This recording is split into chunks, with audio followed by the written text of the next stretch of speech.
यह रीज़न सिर्फ ये है कि मार्च का पूरा महीना बारिशों की नज़र हुआ है, बर्फबारी की नज़र हुआ है, लैंडस्लाइड्स की नज़र हुआ है। तो जो कैंडिडेट हैं वो आम लोगों तक नहीं पहुंच सके हैं, खासकर वो लोग जिन जैसे आज़ाद उम्मीदवार हैं बहुत सारे। इसी तरह अपनी पार्टी भी उससे मुतासिर हुई है। तो इसलिए हम चाहते हैं कि ये डिले हो जाए ताकि हम भी हर जगह पहुंच पाएं। तो मैं समझता हूँ ये एक जेन्युइन मुतालबा है, क्योंकि जब आप कैंपेन ही नहीं पूरी कर सके तो लोगों तक आपका एजेंडा नहीं पहुंचा तो फिर तो वही वो पुराना चूरा नहीं बिकेगा ना। जो लोग बेच रहे हैं पिछले 10, 30, 40 साल, 50 साल से, वो तो चाहते हैं कि कोई नया आदमी सामने ही ना आए ताकि उनकी दाल गलती रहे।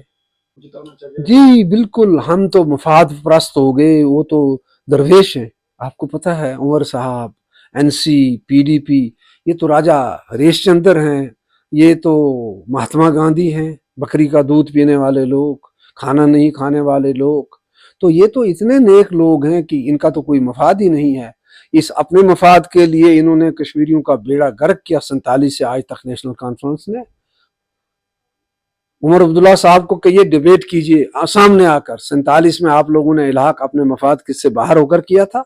53 में आपने रायशुमारी का ये नारा अपने मफाद से बाहर निकल के किया था। 75 में आपने फिर से एकॉर्ड किया, अपने मफाद के बगैर किया था। राजू फारूक एकॉर्ड किया, मफाद नहीं था। 96 में लाशों पर हुकूमत की, वो मफाद नहीं था। और आप एनसीसी के साथ, बीजेपी के साथ गए, वो मफाद नहीं था। इसी तरह दूसरे लोग अगर मफाद की बात करते हैं, दूसरे फरिश्ते जो हैं उनसे भी पूछिए कि आपने 2014 में क्या किया। उससे पहले जब आप कांग्रेस में थे, ये जो दूसरे फरिश्ते हैं उनसे पूछिए आपने कांग्रेस के साथ रहकर 20-30 साल क्या किया। तो वो सभी, ये क्या मफाद नहीं है तो ये क्या कर रहे थे। हर आदमी अगर जेन्युइन इंटरेस्ट की बात करता है तो उसका हक है। मुझे मेरी अपनी बात कहने का हक है, उन्हें अपने मफाद की बात करनी चाहिए, मैं उनके उसकी एहतराम करूंगा। लेकिन जब वो एकदम उंगली उठाते हैं तो उन्हें ये नहीं भूलना चाहिए कि वो एक उंगली उठाएंगे 4 उंगलियां उनकी तरफ भी जाती हैं। और शीश महलों में बैठे हुए लोगों को दूसरों के झोंपड़ों पर पत्थर नहीं फेंकने चाहिए। आपके अपोजिशन में मुफ्ती है, चीफ मिनिस्टर गए थे, किस तरह से आप क्या फर्क पड़ता है उससे। चीफ मिनिस्टर बड़ी बार हारी है, पिछली बार भी चीफ मिनिस्टर हार गई थी, बड़ी बुरी तरह से तीसरे नंबर पर रही थी। वो अगर चीफ मिनिस्टर हैं तो मैं भी एक आम इंसान ही सही, तो मैं भी तो कोई मतलब ऐसा गया गुजरा भी तो नहीं हूं ना। तो चीफ मिनिस्ट्री कोई क्राइटेरिया नहीं है, बल्कि चीफ मिनिस्ट्री उनके लिए बर्डन है, ये माजी का बैगेज है उनके लिए।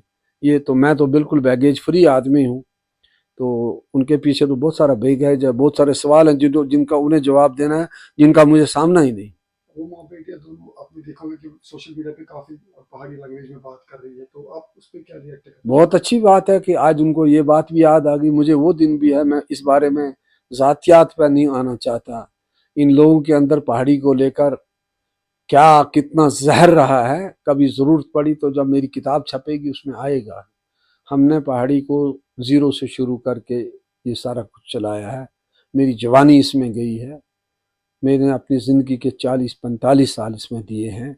मेरे पास बहुत कुछ मवाद है और सबूत के साथ है कि इन दोनों खानदानों को पहाड़ियों से कितनी नफरत रही है वो मैं जानता हूँ, और सब पुराने पहाड़ी जानते हैं। कोई मैसेज आप देना चाहेंगे आप पहाड़ी लैंग्वेज में अपने लोगों को जो इस वक्त? मैं पहाड़ी, वो मुझे पहाड़ी में सुनते रहे हैं, मैंने सारी उम्र पहाड़ी में तकरीर की है। आप उर्दू में सवाल पूछ रहे हैं, मैं उर्दू में जवाब दूंगा।